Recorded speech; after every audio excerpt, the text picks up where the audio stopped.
How to play Spotify while playing Roblox. Hello and welcome to our channel Whizz. In this tutorial, I'm going to show you how you can play songs while playing Roblox on your mobile.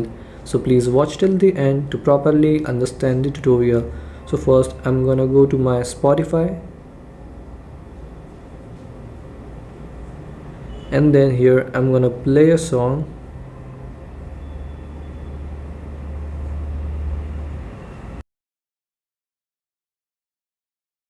So now I have played this song. Now I'm gonna open my Roblox app.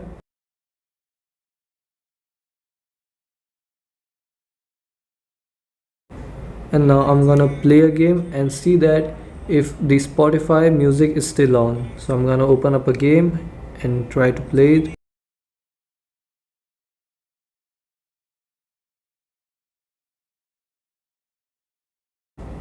And so I'm now in this game, and if I see my Spotify is still on, you can see that Spotify is still playing and I'm in Roblox and I can play this game with playing my song. So this is how you can also play Spotify music while playing Roblox. So this is how you can do it.